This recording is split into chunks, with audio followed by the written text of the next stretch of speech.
ஒரு நண்பர் அவர்கிட்ட பேசிக்கிட்டு இருந்தேன். மனித உறவுகள் பற்றி அவர் சொல்லிகிட்டு இருந்தார். அமெரிக்காவில் தந்தை மகன் உறவு எப்படி இருக்குது அப்படிங்கிறத விளக்கிறதுக்கு அவர் ஒரு கதையை சொன்னார். ஒரு அப்பா பகல் பூராவும் அலுவலகத்தில் வேலை, ஓடி ஆடி உழைச்சிக்கிட்டு களைச்சி போய் ராத்திரி 10 மணிக்கு மேலே வீடு திரும்பினான். வீட்டு வாசலில் அவரோட மகன் காத்துக்கிட்டு இருக்கிறான். இன்னமும் தூங்கலை. அப்பா வாசல்லையே தடுத்து நிறுத்தி, அப்பா உனக்கு சம்பளம் எவ்வளவு அப்படின்னு கேட்குறான். ஏற்கனவே ஆஃபீஸ் பிரச்சனைகளால் அழுத்து போய் திரும்புகிற அப்பாவுக்கு கோவம் வந்துடுது. என்னடா இப்படிலாம் கேளுன்னு உங்கள் அம்மா உனக்கு சொல்லி கொடுத்தாளா அப்படின்னு சொல்லிவிட்டு உள்ளே போய் சட்டையை கட்டி மாட்டி விட்டு குளிச்சு விட்டு மறுபடியும் வெளியில் வந்து உடையை மாற்றுகிற சமயம் அப்போ மறுபடியும் மகன் உள்ளே வந்து நிற்கிறான் அவர் முன்னாடியே. அப்பா உனக்கு எவ்வளவு சம்பளங்கிறான் மறுபடியும். அப்பாவுக்கு எரிச்சல் அதிகமாகிடுது. மணிக்கு $20 போதுமா அப்படின்னார். அப்படின்னா எனக்கு ஒரு $10 தர முடியுமான்னா மகன். இதுக்கு தான் என் சம்பளம் எவ்வளோன்னு கேட்டியா? 2ஆம் வகுப்பு படிக்கிற உனக்கு எதுக்குடா $10 அப்படின்னு கத்திவிட்டு தொலைக்காட்சி பெட்டியின் முன்னாடி போய் உட்காந்துக்கிட்டு ஏதோ நிகழ்ச்சியை பார்க்க ஆரம்பிச்சிட்டார். கொஞ்ச நேரம் கழித்து மறுபடியும் மகன் வந்து நிற்கிறான். அப்பா ப்ளீஸ் எனக்கு ஒரு $10 கொடுக்க முடியுமா? மகனுடைய கண்களில் கண்ணீர். என்னடா அவன் கண்ணீரை காட்டி காரியம் சாதிக்கலாம்னு பார்க்குறியா? ஒரு காசு கூட கொடுக்க மாட்டான் போ அப்படின்னு விரட்டி விட்டான். மகன் கண்ணீரை தொடச்சிக்கிட்டே கண்ணை தொடச்சிக்கிட்டு பேசாமல் போய் படுத்துக்கிட்டானா. கொஞ்ச நேரம் ஆச்சு. அப்பாவோட கோபம் கொஞ்சம் கொஞ்சமாக குறைஞ்சிது. பிள்ளைகிட்ட கோபமாக கத்துனது தப்பு தாங்கிறது புரிஞ்சுது அவனுக்கு. எழுந்திரிச்சு போனான், படுக்கை இறக்கி போனான். மகனை பார்த்தான். அவன் தலையணையை கட்டி பிடிச்சிக்கிட்டு அழுதுகிட்டு இருக்கிறான். அவனை மெல்ல நெருங்கி அவங்ககிட்ட எதமாக பேசுகிறதுக்கு ஆரம்பித்தானான். எதுக்குடா உனக்கு $10 பள்ளிக்கூடத்தில் கேட்டாங்களா அப்படின்னு கேட்டானான். மகன் சொல்லியிருக்கான், இல்லை டாடி, உனக்கு 1 மணி நேரம் சம்பளம் $20ன்னு சொன்னேன். நீ ஏற்கனவே எனக்கு கொடுத்த பாக்கெட் மணி $10 என்கிட்ட இருக்குது. இப்போ நீ இன்னொரு $10 கொடுத்தீங்கன்னா அதையும் சேர்த்து $20 ஆகிடும். அந்த $20 நான் உனக்கு கொடுத்துருவேன். அப்படி கொடுத்தா நீ என் கூட 1 மணி நேரம் செலவழிப்ப இல்லையா? அதுக்காக தான் $10 கேட்டேன் அப்படின்னு சொன்னானான். அந்த அப்பா கண்ணு கலங்கி போச்சான். ஆதரவோடு தன்னுடைய மகனை கட்டி பிடிச்சி அழ ஆரம்பிச்சிட்டாராம். இதுதான் நண்பர் சொன்ன கதை. அமெரிக்கா மட்டும் இல்லை, உலகம் பூராவும் இன்றைக்கி மனித உறவுகள் இப்படி தான் மாறிட்டுருக்கு. பெரியவர்கள் அறிவுரை என்ன தெரியுமா? உங்கள் குழந்தைகளிடமிருந்து குழந்தை பருவத்தை பிரித்து விடாதீர்கள் அப்படிங்கிறது தான். அதாவது இன்றைய குழந்தைகள் தங்கள் பிருந்தாவனத்தை இழந்து விடுகிறார்கள் அப்படிங்கிறது அவங்களுடைய கருத்து. இந்த நிலைக்கு நாம் காரணமாக இருந்துடக்கூடாது. குழந்தைகளோட விளையாடுவோம், குடும்பத்தோடு உறவாடுவோம் அப்படிங்கிறது தான் நம்முடைய நோக்கமாக இருக்கணும். இன்றைய உறவு முறைக்கு இன்னொரு உதாரணம் சொல்லுவாங்க. ஒருத்தர் வந்தாராம். அவர் பக்கத்தில் ஒரு சின்ன பையன். நாம் அவரை விசாரிக்கிறோம், யார் இந்த பையன் அப்படின்னா அவர் சொல்கிறார், இவன் எனக்கு தூரத்து உறவு அப்படின்னாராம். இந்த தூரத்து உறவுன்னா எப்படின்னு இருக்கான். இதுக்கு அவன் சொல்லியிருக்கிறான், இவன் எங்கள் அப்பாவுக்கு 8ஆவது புள்ளை அப்படின்னானான்.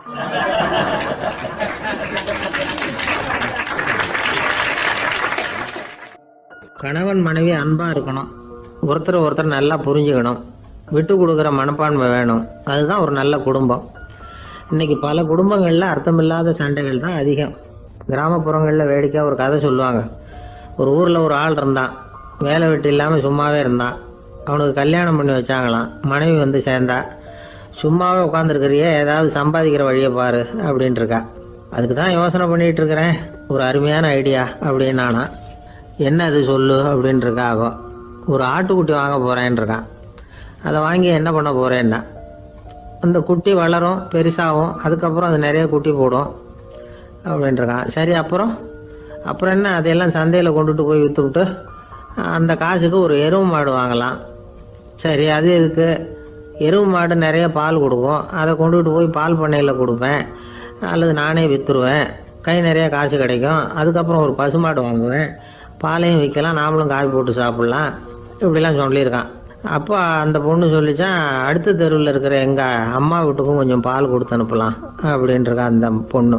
இந்த இடத்துல கணவனுக்கு கோவம் வந்துட்டுது. அதே எப்படி உங்கள் அம்மா வீட்டுக்கு எதுக்கு கொடுக்கணும், அதெல்லாம் முடியாதுன்றிருக்கான். இந்த இடத்துல சண்டை ஆரம்பமாயிட்டுது. கொஞ்ச நேரத்தில் 2 பேரும் சத்தம் போட ஆரம்பிச்சிட்டாங்க. கடுமையான சண்டை நடக்கிறத பக்கத்து வீட்டுக்காரன் காதில் வாங்கினான். அவன் ஓடியாந்தான். அவனுக்கு தெரியும், வாங்காத மாட்டுக்காக இப்படி சண்டை போட்டுக்கிட்டு இருக்கிறாங்கங்கிறது அவனுக்கு புரியும். அவன் ஓடி வந்து சொன்னான், ஏண்டா உன்னோட பசுமாட்டை ஒழுங்காக கட்டி போடக்கூடாதான்ருக்கான். என்னடா சொல்கிறேன்னா, இவன் உன் மாடு என் தோட்டத்தில் வந்து மேய்ஞ்சுட்டுது, பயிரெலாம் நாசமாயிட்டுது, 10,000 ரூபா அளவுக்கு சேதம், அதை வாங்கிட்டு போகிறதுக்கு தான் வந்தேன், குட்ரா 10,000 நானா. இவன் அரண்டு போயிட்டான். அப்புறம் சொன்னான், டேய் நான் இன்னும் மாடே வாங்கலையே, அதுக்குள்ளே அது வந்து எப்படிடா உன் தோட்டத்தில் மேயும், என்னடா உளறேன்ருக்கான். நீ தாண்டா இப்போ உளறிக்கிட்டு இருக்க, மாடே வாங்கலை, அதுக்குள்ளே எப்படிடா வந்து உன்னுடைய மனைவி அவங்க அம்மா வீட்டுக்கு பால் கொடுத்து அனுப்ப முடியும் அப்படின்னு அவன் கேட்டானா. நம்மளால இப்போ தான் புத்தி வந்துதான், அர்த்தமே இல்லாத சண்டை போட்டுக்கிட்டு இருக்கிறோம் அப்படிங்கிறத அவன் புரிஞ்சுக்கிட்டானான். இது நம்ம முன்னோர்கள் சொல்லியிருக்கிற ஒரு கதை. சண்டையில் தான் அர்த்தம் இல்லையே தவிர கதையில் அர்த்தம் உண்டு. அதாவது இல்லாத விஷயங்களுக்காக சண்டை போட்டுக்கிட்டு இல்லறத்தை வீணாக்கிக்கிட்டு இருக்கிற மனிதர்கள் இன்றைக்கு நிறைய பேர் இருக்கிறாங்க. ஒருத்தன் தன்னுடைய மனைவியை பற்றி மாமனார்கிட்ட புகார் சொன்னானா. மாமா, உங்கள் பொண்ணு அர்த்தமில்லாத சண்டை போடுறா, எதுக்கு எடுத்தாலும் எடுத்தெறிஞ்சு பேசுகிறா அப்படின்ட்டுருக்கான். நீ எப்படி மாப்பிள்ளை அதை சமாளிக்கிற அப்படின்னு கேட்டிருக்காரு அவர். அவள் எடுத்தெறியறது என் மேலே படாமல் ஒதுங்கி நின்றுக்கிறேன் அப்படின்னு நானா இவன்.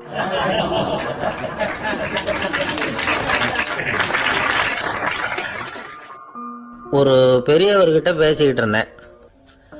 அவர் என்கிட்ட ஒரு கேள்வி கேட்டார்.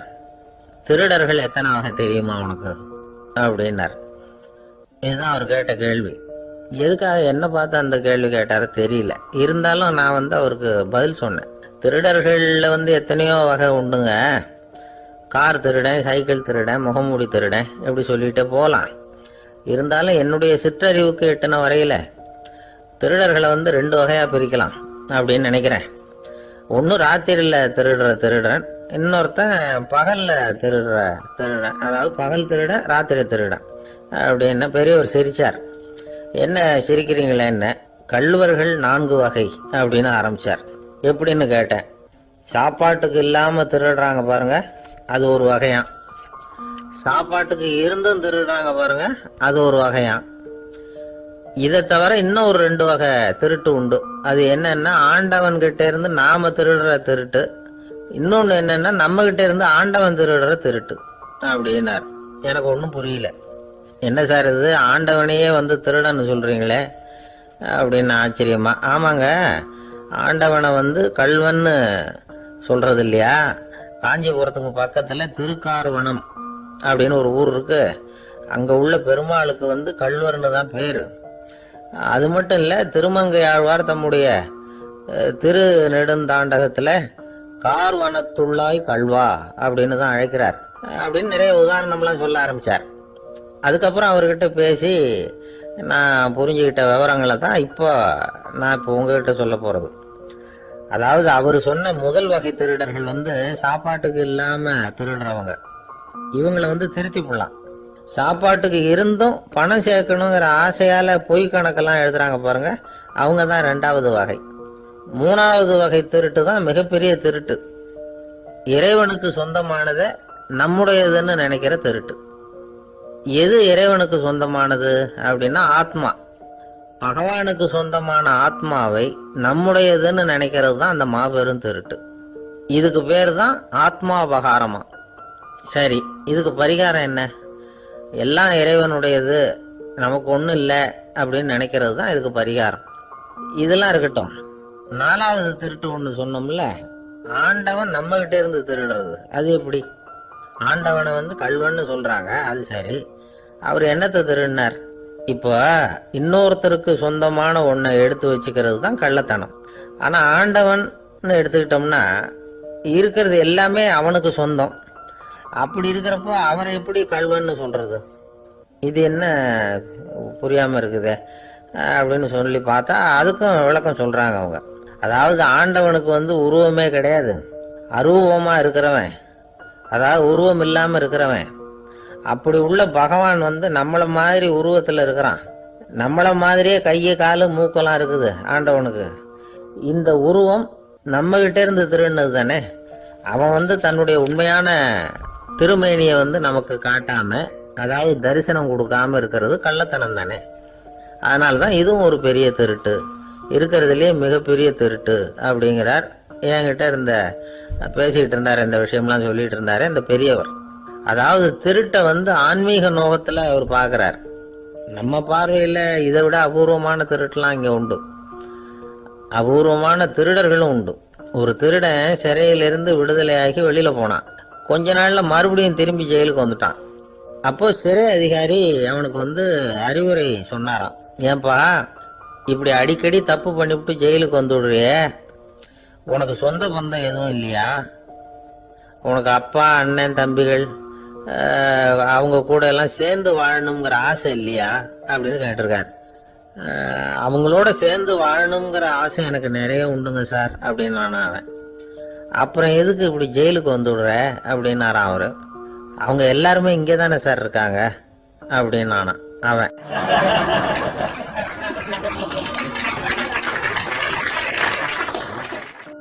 ஒரு ஊர்ல ஒரு துறவி இருந்தார், புத்த சமய துறவி. அந்த ஊர் மன்னன் அவரை பத்தி கேள்விப்பட்டிருக்கான். ஒரு நாள் புறப்பட்டு போனா, துறவியின் பாதங்களை தொட்டு வணங்கினான். அதுக்கப்புறம் சொன்னான், ஐயா நான் உங்களை அரண்மனைக்கு அழைச்சிட்டு போறதுக்காக வந்திருக்கிறேன், இனிமே நீங்க இங்க எதுக்கு இருக்கணும் அப்படின்னு. அவன் மனசுக்குள்ள என்ன நினைப்புன்னா, இவர் எங்க வர போறாரு, நான் ரொம்ப எளிமையானவன், எனக்கு எதுக்கு அரண்மனை வாசம்னு சொல்லிவிடுவார் அப்படின்னு நினைச்சிருக்கான். ஆனா அந்த துறவி என்ன பண்ணாரு தெரியுமா? அப்படியா, சரி போகலாம், வா போய் உன் ரதத்தை கொண்டுட்டு வா, அரண்மனைக்கு போகும்பொழுது அதுக்கு தகுந்த மாதிரி ஆடம்பரமா போகணும் அப்படின்னு விட்டாரான். துறவி இப்படி சொன்னதும் அந்த மன்னனுக்கு மனசுக்குள்ள சந்தேகம் வந்துட்டுது. இவர் உண்மையிலேயே துறவி தானா, ஏமாத்து பேர்வழி மாதிரி தெரியுதே அப்படின்னு நினைச்சிருக்கான். இருந்தாலும் இனிமே என்ன பண்றது, சொல்லியாச்சு. ரதத்தை கொண்டுட்டு வந்தான். துறவி ஏறி உக்காந்தார். பக்கத்துல ராஜா, அவர் ரொம்ப உற்சாகமா வரார், இவன் ரொம்ப சோர்ந்து போய் வரான். துறவி மரத்தடியிலேயே வாழ்ந்து பழக்கப்பட்டவர், அரண்மனையில எளிமையா ஒரு இடத்துல உட்காந்துக்குவார் அப்படின்னு நினைச்சான். ஆனா அப்படி இல்லை. அரண்மனைக்கு வந்த உடனே அந்த துறவி அதை கொண்டுட்டு வா இதை கொண்டுட்டு வான்னு சொல்லி உத்தரவு போட ஆரம்பிச்சுட்டார். அரண்மனையில இருந்தா அரசனை மாதிரி இருக்கணும் அப்படிங்கிறார். ராத்திரி பூரா சௌரியமா தூங்கினார். பகல்ல அரண்மனை தோட்டத்துல உலாவ வேண்டியது, நீச்சல் குளத்துல குளிக்க வேண்டியது, இப்படியே பொழுது போக்கிட்டு இருக்கிறார். அந்த அரண்மனையில துறவி வந்து மகிழ்ச்சியா இருக்கிறார். மன்னனால அப்படி இருக்க முடியல. அவருக்கு எந்த கவலையும் இல்லை, இவனுக்கு அரசாங்க கவலைகள். துறவி அப்படி இருக்கிறத இவனால தாங்கிக்க முடியல. ஒரு நாள் அவர்கிட்டே போய், நான் உங்ககிட்ட கொஞ்சம் பேசணும் நானா. துறவி பார்த்தார். நான் இந்த அரண்மனைக்கு வரும்பொழுதே நீ என்னமோ என்கிட்ட கேட்கணும்னு நினைச்ச, ஏன் காலதாமதம்? நீ அனாவசியமா உன்னையே தொந்தரவு பண்ணிட்டு இருக்கிற, நீ கவலையா இருக்கேங்கிறது எனக்கு புரியுது.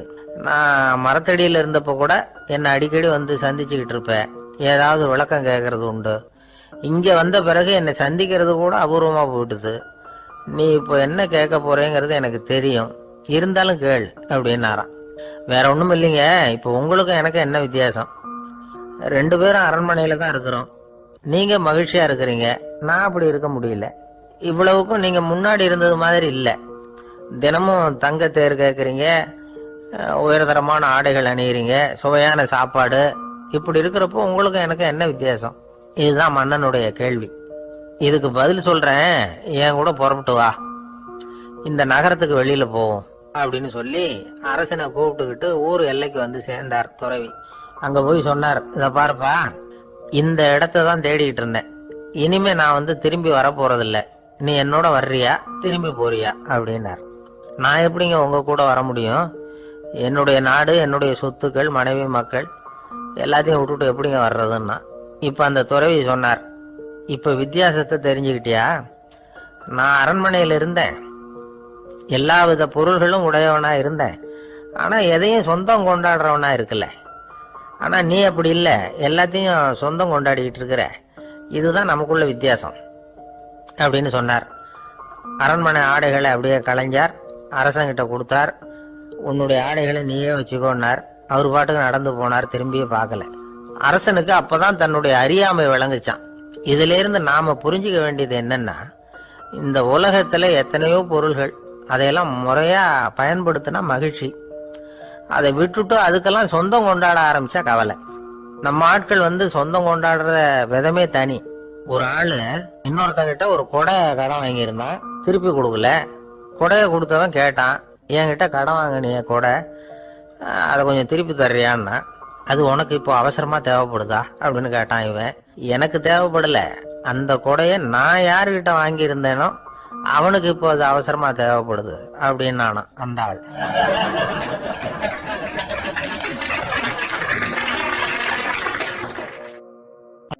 ஒரு ஊரில் ஒரு புகழ்பெற்ற பத்திரிகையாளர் இருந்தார். அவர் ஒரு நாள் திடீர்னு இறந்து போயிட்டார். அதுக்கப்புறம் நேராக சொர்க்கத்துக்கு போனார். சொர்க்கத்தின் வாசலில் நின்றுக்கிட்டு இருந்த ஒருத்தர் அவரை தடுத்தார். இதை பாரு, ஏற்கனவே இங்கே 12 பத்திரிகையாளர்கள் இருக்கிறாங்க, அவங்களுக்கே இங்கே வேலை இல்லை. அதுக்கு என்ன காரணம்னா, சொர்க்கத்தில் திடுக்கிடும் செய்திகள்லாம் ஒன்றும் கிடையாது. அப்படி என்ன இருக்க போகுது இங்கே எல்லாம் அது ஒழுங்காக நடந்துக்கிட்டு இருக்கோம். எல்லாம் ஒழுங்காக நடந்தால் பத்திரிகைகளுக்கு சுவாரஸ்யமான கொலை கொள்ளை தீ வைப்பு இது மாதிரி எதுவும் இங்கே இல்லை. ஏற்கனவே இங்கே இருக்கிறவங்க எல்லாரும் மரத்தடியில் உட்காந்துக்கிட்டு தியானம் பண்ணிகிட்டு இருக்கிறாங்க. அந்த ஒரே செய்தி தான் தினமும் இங்கே வந்துக்கிட்டு இருக்குது. அதை படிக்கிறதுக்கே இங்கே ஆள் கிடையாது. அதனால் நான் என்ன சொல்கிறேன்னா, நீ பேசாமல் நரகத்துக்கே போயிடு. அங்கே எவ்வளவோ நிகழ்ச்சிகள் நடந்துக்கிட்டு இருக்கு. அங்கே தான் அதிகமான பத்திரிகையாளர்கள் தேவைப்படுறாங்க. அங்கே உனக்கு நிறைய வேலை இருக்கும். அதை செய்கிறதில்ல நீயும் மகிழ்ச்சியாக இருக்கலாம் அப்படின்னு சொன்னாராம். அங்கே அந்த சொர்க்கத்தின் வாசலில் நின்றுக்கிட்டு இருந்தவர். இந்த பத்திரிகையாளர் அங்கேயே நின்று கொஞ்சம் யோசனை பண்ணார். இவருக்கு சொர்க்கத்திலே இருக்கணும்னு தான் ஆசை. அதனால் மெதுவாக அவர்கிட்ட பேசினாராம். ஐயா, என்னை ஒரு 24 மணி நேரம் இங்கே உள்ளே இருக்கிறதுக்கு அனுமதி கொடுங்க. இங்கே இருக்கிற பல பத்திரிகையாளர்களை எனக்கு தெரியும். அவங்களில் சில பேரை சமாதானப்படுத்தி மெதுவாக பேசி நரகத்துக்கு அனுப்பி வச்சுட்றேன். நான் இங்கே இருந்துக்கிறேன். உங்கள் கணக்குப்படி 12 பேருக்கு மேலே இங்கே தாண்டாது, அப்படி பார்த்துக்கிறேன் அப்படின்னாராம். அவரும் யோசனை பண்ணி பார்த்துட்டு, சரி அப்படியே உனக்கு அனுமதி கொடுக்குறேன். ஆனால் ஒரு விஷயம், 24 மணி நேரம் தான் அனுமதி, அதுக்குள்ளே எல்லாம் நடக்கணும் அப்படின்ட்டுருக்கார். சரின்னு சொல்லிவிட்டு இந்த பத்திரிகையாளர் உள்ளே போனார். யோசனை பண்ணார். திட்டம் போட்டு ஒரு பொருளையை கிளப்பி விட்டார். சக பத்திரிகையாளர்கள் எல்லாம் கூப்பிட்டு சொன்னாராம், இதை பாருங்கள், நரகத்தில் ஒரு பெரிய தினசரி பேப்பரை கொண்டுகிட்டு வர்றதுக்காக திட்டம் போட்டுக்கிட்டு இருக்காங்க. அதுக்கு பல அதிகாரிகள் தேவைப்படுறாங்க. நிறைய சம்பளம் கிடைக்கும். யார் யாரெல்லாம் நரகத்துக்கு போக ஆசைப்படுறாங்களோ அவங்கெல்லாம் போகலாம் அப்படின்னு ஒரு பொருளையை கிளப்பி விட்டார். 24 மணி நேரம் கழித்து வாசல் பக்கம் போனார். அங்கே இருந்தவர்கிட்ட எத்தனை பேர் வெளியேறினாங்கன்னு விசாரிச்சாராம். அப்போ அவர் இவரை, நீ வெளியே போகக்கூடாது, முதல்ல உள்ளே தான் இருக்கணும் அப்படின்னு தடுத்தாராம். அப்புறம் சொன்னாராம், நீ சொன்ன செய்தியை கேட்டதும் இங்கே இருந்த எல்லா பத்திரிகையாளர்களுமே நரகத்துக்கு போயிட்டாங்கப்பா, உள்ளே யாருமே இல்லை, அதனால் நீ உள்ளே இருக்கலாம் அப்படின்னாராம். இதை கேட்டதும் இந்த பத்திரிகையாளரே குழம்பி போயிட்டார். ஒருவேளை உண்மையிலேயே நரகத்தில் புதுசாக பத்திரிகை ஏதாவது ஆரம்பிக்க போகிறாங்களோ அப்படின்னு அவரே நினைக்க ஆரம்பிச்சிட்டாராம். அப்புறம் சொன்னாராம், ஐயா என்னை விட்டுருங்க, நான் நரகத்துக்கே போயிடுறேன், அங்கே ஏதோ விசேஷம் இருக்கணும் அப்படின்னாராம். இல்லைன்னா இத்தனை பேரும் ஒட்டு மொத்தமாக அங்கே போகிறதுக்கு சான்ஸே இல்லை, என்னை தடுக்காதீங்கன்னு கெஞ்ச ஆரம்பிச்சிட்டாராம். மற்றவங்க நம்பணுங்கிறதுக்காக ஒரு பொருளையை கிளப்பி விட்டார். கடைசியில் தானே அந்த பொருளைக்கு ஆளாயிட்டார். அதாவது பிறரை ஏமாற்றிய அவரது மனம் கடைசியில் அவரையே ஏமாற்ற ஆரம்பிச்சுட்டு பாருங்க. நீங்கள் இப்படி அடுத்தவங்களை ஏமாத்துறதுக்கு உங்கள் மனசை பழக்கப்படுத்துறீங்க, ஆனால் கடைசியில் அதனால் நீங்களே ஏமாற்றப்படுகிறீர்கள் அப்படிங்கிறது பெரியவர்களுடைய புத்திமதி. அதனால் உங்கள் மனசுக்கிட்ட ரொம்ப எச்சரிக்கையாக இருங்கோ அப்படிங்கிறாங்க. நம்ம ஆளுங்க அங்கே போய் என்ன சொல்லுவாங்கன்னா, இந்த பாரு அங்கே போகாத இங்கே போகாதன்னு பயமுறுத்துறது உண்டு. சில பேர் அங்கே பேய் இருக்குது, பிசாசு இருக்குது அப்படின்னு பொருளையை கிளப்பி விடுறது உண்டு. இருட்டு நேரம் காட்டு வழியாக ஒருத்தன் போய்கிட்டு இருக்கிறான். அங்கே பேய் பிசாசு நடமாட்டம் இருக்கிறதாக வதந்தி. இவன் பயந்துக்கிட்டே வேகமாக போகிறான். காடு முடிஞ்சு மெயின் ரோட்டுக்கு வந்து சேர்ந்தான். அப்பாடா, ஒரு பஸ்ஸு நின்றுக்கிட்டு இருக்கு தனியாக. இருட்டில் லேசாக தெரிஞ்சது. ஓடி போய் ஏறி உள்ளே உட்காந்துக்கிட்டான். பயந்துக்கிட்டே போனவன் அப்புறம் தான் தெரியுது உள்ள யாருமே இல்லை, டிரைவரும் இல்லை, கண்டக்டரும் இல்லை, வேற யாரும் இல்லை. இவனுக்கு பேய் பயம் அதிகமாக போட்டுது. ஏன்னா நடு ராத்திரி. இந்த நேரம் பார்த்து அந்த பஸ்ஸு தானே நகர ஆரம்பிச்சுதான். இவனுக்கு இன்னும் பயம் அதிகமாக போட்டுது. ஏன்னா டிரைவர் சீட்டு காலியாக இருக்குது, பஸ்ஸு நகருது. இவன் உடம்பு பூரா நடுங்க ஆரம்பிச்சுட்டுது. வீல்னு கத்தலாமான்னு பார்த்தான். அந்த நேரம் பார்த்து அவன் தோளில் ஒரு கை விழுந்துதான். திடுக்கிட்டு திரும்பி பார்த்துருக்குறான். அங்கே டிரைவர் நிற்கிறார். அவர் சொன்னாராம், ஏன்பா ஏற்கனவே பஸ்ஸு பிரேக் டவுன், நாங்கள்லாம் பின்னாடி இறங்கி நின்று தள்ளிட்டு இருக்கிறோம், நீ மட்டும் ஜாலியாக ஏறி உக்காந்துக்கிட்டியா, இறங்கி வந்து தள்ளப்பா அப்படின்னாராம்.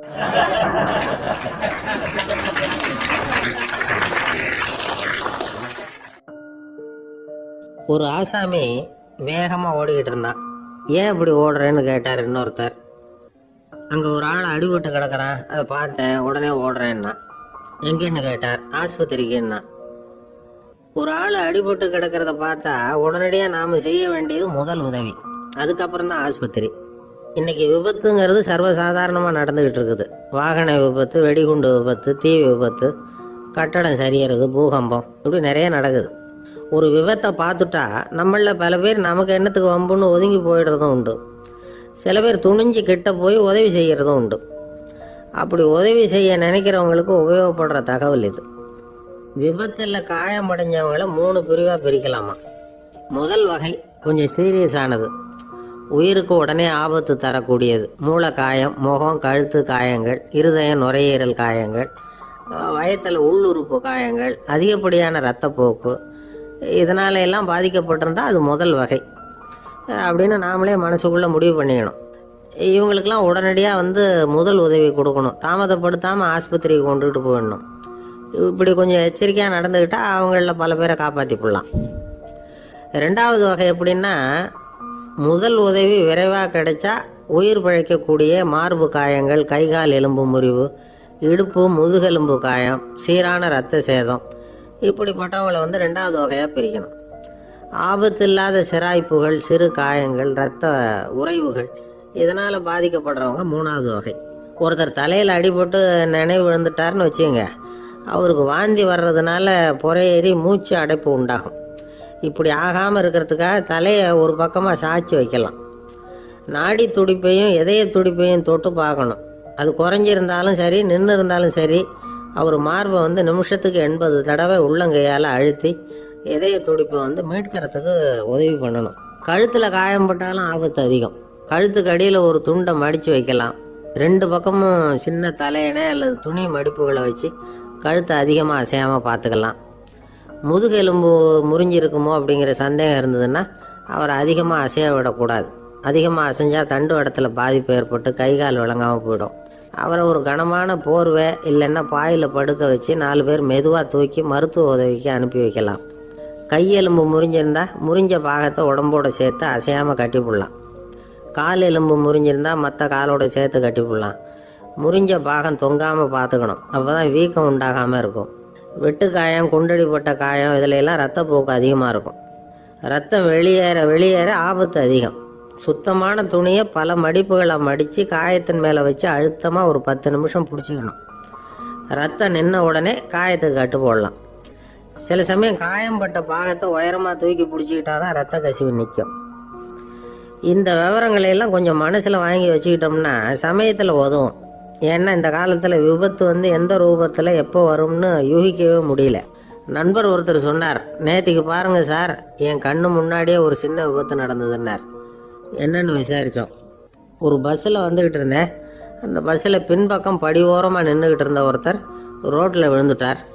டிரைவர் அதை கவனிக்கலை, நிறுத்தாமல் அவர் பாட்டுக்கு போகிறாருன்னார்.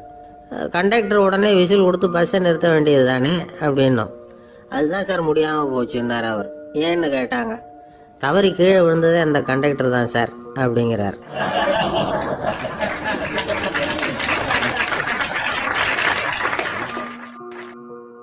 ஒரு நாள் ராமர் அரசவையில் உட்காந்துருக்கிறார். ராமராஜ்யம் நடந்துக்கிட்டு இருந்த நேரம். அந்த சமயத்தில் ஒரு நாய் அரச சபைக்கு வந்துதான். அது தலையில் அடிபட்டு ரத்தம். அந்த கோலத்தில் அது அங்கே வந்தது. எல்லாரும் ஆச்சரியமாக அதை பார்த்தாங்க. ராமரும் அந்த நாயை பார்த்தார். நீங்கள் வந்த காரியம் என்ன நடந்தது, எதுவாக இருந்தாலும் பயப்படாமல் சொல்லு அப்படின்னார். உடனே அந்த நாய் மெதுவாக சொல்ல ஆரம்பிச்சுதான். ஐயா, நான் தெருவில் போய்கிட்டு இருந்தேன். வழியில் ஒருத்தர் வந்தார். அவர் வேத சாஸ்திரம்லாம் படித்த பெரியவர். அவர் எந்த காரணமும் இல்லாமல் அவர் கையில் வச்சுருந்த குச்சியால் என் தலையில் அடிச்சுட்டார். அதுதான் தலையில் ரத்தம். இதை நீங்கள் விசாரித்து தகுந்த தீர்ப்பு வழங்கணும் அப்படின்னு தான் அந்த நாய். ராமர் பார்த்தார். உடனே தன்னுடைய காவலர்களை அனுப்புனார். அந்த ஆளை எங்கே இருந்தாலும் போய் கொண்டுகிட்டு வாங்க அப்படின்னு விட்டார். காவலர்கள் போனாங்க. அந்த ஆளை பிடிச்சி கொண்டு வந்துட்டாங்க. அரண்மனைக்கு வா அப்படின்னு சொல்லி கூப்பிட்டுட்டு வந்துட்டாங்க. என்ன நடந்ததுன்னு விசாரித்தார் ராமர். அதுக்கு அந்த ஆள் சொன்னார், நான் வீதி வழியாக வந்துக்கிட்டு இருந்தேன். குறுக்க இந்த நாய் வந்தது. நான் அவசரமாக போய்கிட்டு இருந்தேன். இது எனக்கு வழி விடாமல் குறுக்க புகுந்து இடைஞ்சல் பண்ணிச்சு. எனக்கு கோவம் வந்துட்டுது, அதனால் அடிச்சுட்டேன். வேத சாஸ்திரம் படித்த நான் என் வசம் இழந்து கோபப்பட்டது பெரிய தப்பு தான். அதை நான் ஒத்துக்கிறேன். குற்றத்தை ஒப்புக்கொள்கிறேன். எனக்கு என்ன தண்டனை கொடுக்கணுமோ அதை கொடுங்க, ஏற்றுக்கிறேன் அப்படின்னு விட்டார். சரி, இப்போ அந்த ஆளுக்கு தண்டனை கொடுக்கணும். என்ன தண்டனை கொடுக்கறது யோசனை பண்ணார் ராமர். அதையும் அந்த நாய்கிட்டே கேட்டார். நீயே சொல்லு, என்ன தண்டனை கொடுக்கலாம் இவருக்கு அப்படின்னார். இதுக்கு அந்த நாய் என்ன சொல்லிச்சு தெரியுமா? இவரை ஏதாவது ஒரு கோயிலுக்கு தர்மகர்த்தாவாக நியமனம் பண்ணி விடுங்க, அதுதான் இவருக்கு சரியான தண்டனை அப்படின்னுது. இதை கேட்டதும் ராமர் முகத்தில் புன்னகை. ஆனால் அங்கே இருந்த மற்றவங்களுக்கெல்லாம் ஆச்சரியம். அது எப்படி, தப்பு செஞ்சவங்களுக்கு தண்டனை கொடுக்கறது தானே நியாயம், அதை விட்டுவிட்டு தர்மகர்த்தா பதவியை கொடுக்க சொல்லுதே இந்த நாய் அப்படிங்கிற ஆச்சரியம். இந்த சந்தேகத்தை அந்த நாய்கிட்டே கேட்டாங்க அங்கே இருந்தவங்க. இதுக்கு அந்த நாய் பதில் சொல்லிச்சான். நான் போன பிறவியில் ஒரு கோயிலுக்கு தர்மகர்த்தாவாக இருந்தேன். எவ்வளவோ கவனமாக எச்சரிக்கையாக தான் என்னுடைய கடமைகளை எல்லாம் செஞ்சுக்கிட்டு வந்தேன். அப்படி இருந்தாலும் சில சமயங்களில் என்னையும் மீறி கோயில் செல்வத்தை நான் அனுபவிக்கிறதுக்கு காரணமாயிட்டேன். ஒரு கோவிலுக்கு தர்மகர்த்தாவாக இருக்கிறவங்க எப்படியும் இந்த பாவத்திலேருந்து தப்பிக்கிறது கஷ்டம். அதனால தான் நான் இந்த பிறவியில் நாயாக பிறந்து இப்படி கஷ்டப்படுறேன். இதே நிலைமை இந்த ஆளுக்கும் ஏற்படணும் அப்படிங்கிறதுக்காக தான் அவரையும் ஒரு கோயிலுக்கு தர்மகர்த்தாவை நியமிக்கும்படி கேட்டுக்கிட்டேன் அப்படின்னு தான் இந்த நாய். இதிலேருந்து என்ன தெரியுது? எந்த பதவியில் நாம் இருந்தாலும் நமக்கு தெரியாமல் கூட அதை தவறாக உபயோகப்படுத்தக்கூடாதுங்கிறத இதிலேருந்து புரிஞ்சுக்கணும். இல்லைன்னா அடுத்த பிறவியில் நாயாக பிறந்து எங்கேயாவது போய் வாழை ஆட்டிட்டு நிற்க வேண்டியது தான். கோவில் வாசலில் 2 நாய் பேசிக்கிட்டு இருந்துதான். போன ஜென்மத்தில் நான் மனுஷனாக தான் இருந்தேன். ஒரு கோவில் பூசாரி பேச்சை கேட்டுவிட்டு அவரோட கூட்டு சேர்ந்துக்கிட்டு ஆண்டவன் போட்டிருந்த நகையெல்லாம் அபகரித்து என்கிட்ட கொடுத்தாரு அவர். நான் எடுத்துகிட்டு வந்துட்டேன். திருடினது அந்த ஆள் தான், எடுத்துக்கிட்டு வந்தது தானா. இருந்தாலும் நான் மட்டும் நாயாக பிறந்துட்டேன். இப்போ மட்டும் அந்த பூசாரி என்கிட்ட மாட்டினா கடிச்சு குதறி போடுவேன் அப்படின்னு தான். அவசரப்பட்டு அப்படி செஞ்சுடாதே. பதிலுக்கு அவரும் உன்னை திருப்பி கடித்தாலும் கடிச்சிருவார். ஏன்னா அவரும் இப்போ ஒரு நாயாக தான் பிறந்திருக்கிறார் அப்படின்னு தான். இன்னொன்று, அது எப்படி உனக்கு தெரியும்னு தான். இது நான் தானே அது அப்படின்னு தான் அந்த நாய்.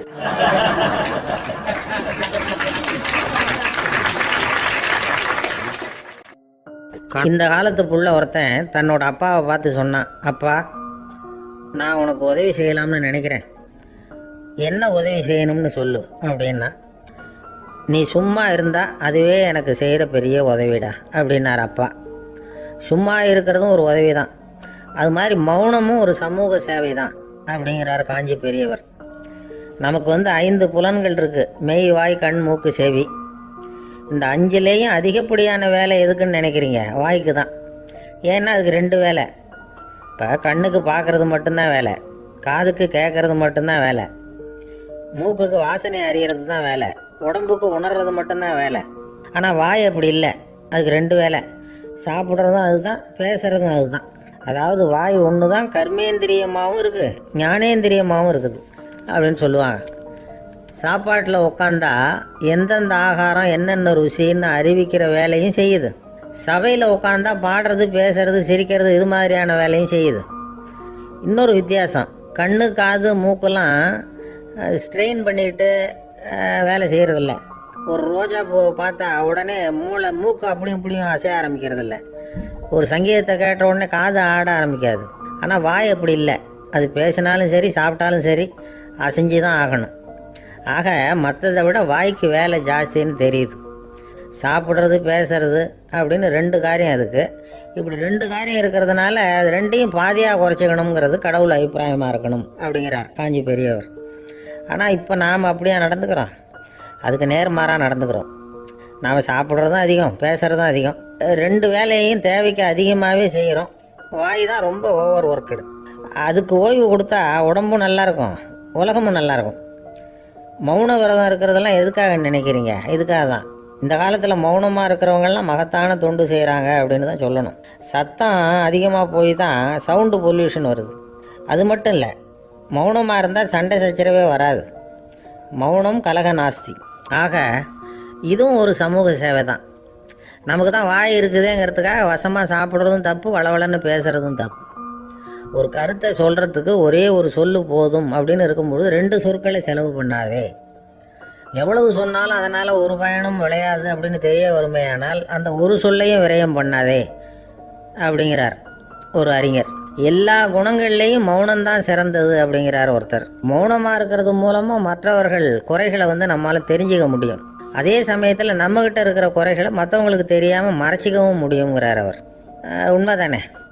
ஒரு பெரிய மேடை பேச்சாளர், பொது வாழ்க்கையில் 25 வருஷ காலமாக ஈடுபட்டிருக்கிறவர். அவர் மனைவி ஒரு நாள் சொன்னாங்க, எங்கள் வீட்டுக்காரர் 25 வருஷ காலமாக பொது வாழ்வில் ஈடுபட்டிருந்தா கூட இந்த மாதம் 10ஆம் தேதியிலேருந்து தான் மக்களுக்கு சேவை செய்ய ஆரம்பிச்சிருக்கார் அப்படின்னு நாங்கள் ரொம்ப பெருமையாக. 10ஆம் தேதிக்கு அப்படி என்ன விசேஷம் அப்படின்னு கேட்டோம். அன்னையிலேருந்து தான் அவர் மேடையில் பேசுகிறத நிறுத்தினார் அப்படின்னாங்க அந்த அம்மா.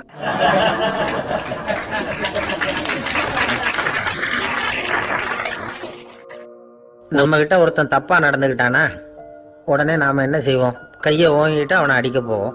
நாம் அவங்ககிட்ட அவனை விட ஒருபடி மேலாக தப்பாக நடந்துக்குவோம்.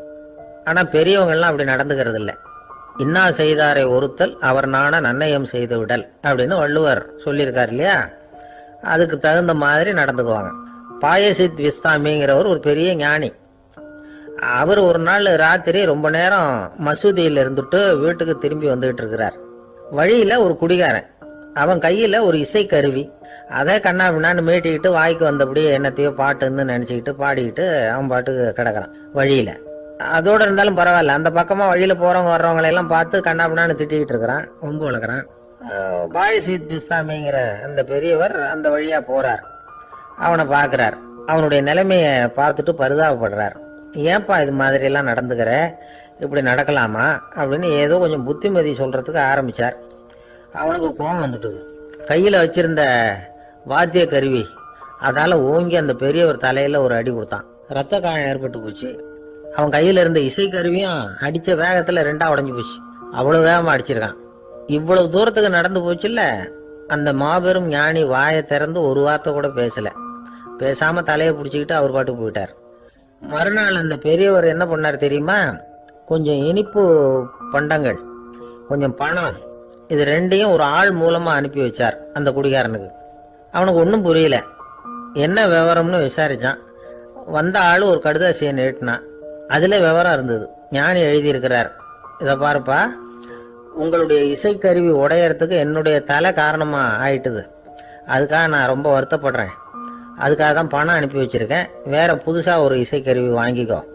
அப்புறம் இன்னொரு விஷயம், நேற்றுக்கு ராத்திரி என்கிட்ட ஏகப்பட்ட கசப்பான வார்த்தைகளை பேசினேன்.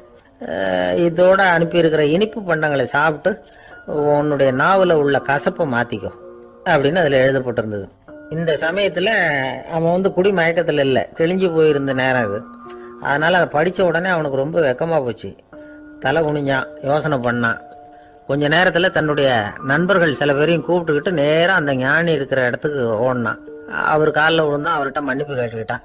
பெரியவங்களே தெரியாமல் நான் இந்த பாவ செயலை பண்ணிவிட்டேன், என்னை மன்னிச்சுங்க. உங்களுடைய பொறுமையும் போதனையும் என்னுடைய கண்ணை திறந்துட்டுது. இனிமேல் நானும் என்னுடைய நண்பர்களும் நல்ல வழியில் திருந்தி வாழ போகிறோம் அப்படின்னா.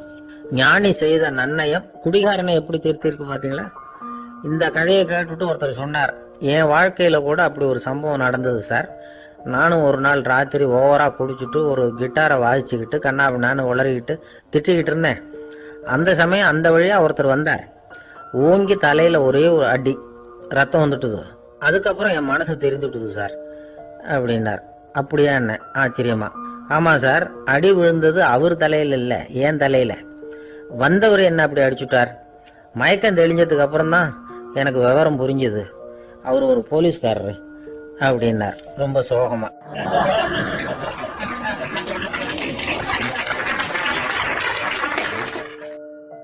அந்த ஆளுக்கு பேச தெரியாது, அவர்கிட்ட கொஞ்சம் எச்சரிக்கையாக நடந்துக்கோ அப்படின்னு சொல்கிறது உண்டு.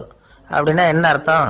அவர் இன்னமும் குழந்தையாகவே இருக்கிறாரு, இன்னும் பேச்சு வரலன்னு அர்த்தம்? அப்படி இல்லை, அவருக்கு நாகரிகமாக பேச தெரியலன்னு அர்த்தம். பேசுறதுங்கிறது மனுஷனால் மட்டுமே முடியக்கூடிய ஒரு காரியம். அப்படி இருந்தும் அதோட பெருமையை அவன் இன்னமும் சரியாக புரிஞ்சிக்கலன்னு தான் சொல்லணும். அதனால தான் அவன் அளவுக்கு அதிகமாக வார்த்தைகளை கொட்டி போடுறான். அதுக்கப்புறம் அதையெல்லாம் திருப்பி அள்ள முடியாமல் கிடந்து கஷ்டப்படுறான். கொட்டின வார்த்தையை அள்ள முடியுமா?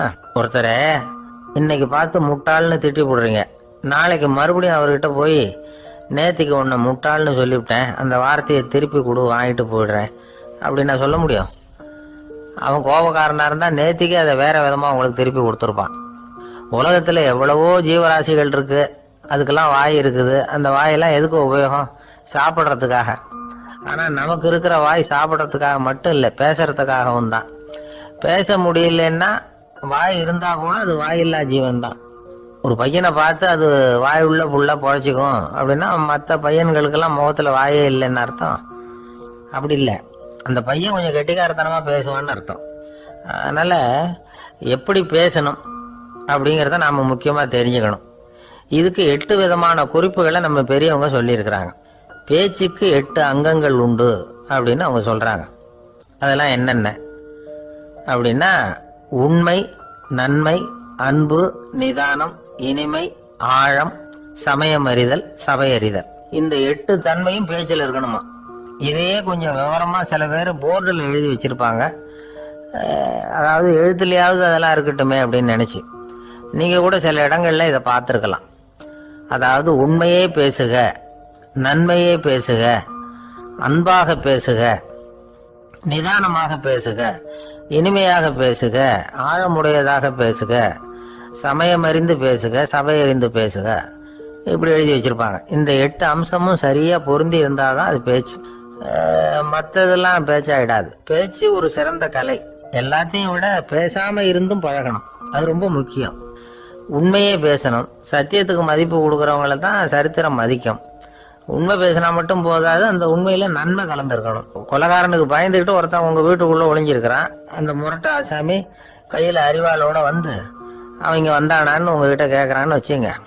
உண்மைதான் உயர்வு தரும் அப்படின்னு நினைச்சுக்கிட்டு, ஆமா உள்ளதான் இருக்கிறான், அடுப்பங்கரையில குதிருக்கு பின்னாடி உட்காந்துருக்கிறான், போய் பிடிச்சிட்டு போங்க அப்படின்னு நான் சொல்லுவீங்க. அது நன்மை இல்லாத உண்மை. அதனால பிரயோஜனம் கிடையாது. அதே மாதிரி உங்க பேச்சில் அன்பு இருக்கணும், நிதானம் இருக்கணும், இனிமை இருக்கணும், சிந்தித்து பேசணும், சமயம் அறிந்து பேசுறதும் முக்கியம். அதை பத்தி நமக்கு வேற யாரும் சொல்லிக் கொடுக்க வேண்டியதில்லை. எந்த நேரத்துல யாருக்கிட்ட எப்படி பேசினா காரியம் நடக்கும் அப்படிங்கிறது நமக்கு நல்லா தெரியும். அது கைவந்த கலை. அவை அறிந்து பேசுற திறமை பேச்சாளர்களுக்கு ரொம்ப அவசியம். அது இல்லைன்னா நிலைமை பரிதாபமாயிடும். ஒரு பேச்சாளர் ரொம்ப மும்முரமா பேசிக்கிட்டே இருந்தாராம். ரொம்ப நேரம் நிறுத்தவே இல்லை, பேசிக்கிட்டே இருக்கிறாரு. சபையில் இருந்தவங்கலாம் ஒவ்வொருத்தரும் எழுந்திரிச்சு போய்கிட்டே இருக்கிறாங்க. கடைசியில் 2 பேர் தான் அக்கறையா பேசுறவரை கவனிச்சுட்டு உட்காந்துருந்தாங்களாம். மேடையில் பேசிக்கிட்டு இருந்தவர் அவங்கள பார்த்து சொன்னாராம், எனக்கு கூட்டம் முக்கியம் இல்லை, எவ்வளவு பேர் என் பேச்சை கேட்குறாங்க அப்படிங்கிறது முக்கியம் இல்லை. நீங்கள் 2 பேராவது ஊக்கமாக என்னை கவனிச்சுக்கிட்டு உட்காந்துருக்குறீங்க, அது போதும். உங்களுக்காகவே நான் பேசிக்கிட்டு இருக்கிறேன் அப்படின்னார். இதை கேட்டதும் உட்கார்ந்துருந்த 2 பேர்ல ஒருத்தர் எழுந்திருச்சு, அப்படி இல்லைங்க, நாங்கள் 2 பேரும் நீங்கள் பேசி முடித்த உடனே தொடர்ந்து பேச வேண்டிய ஆளுங்க, அதுக்காக தான் காத்துக்கிட்டு இருக்கிறோம், சீக்கிரம் முடிங்க அப்படின்னாங்களாம்.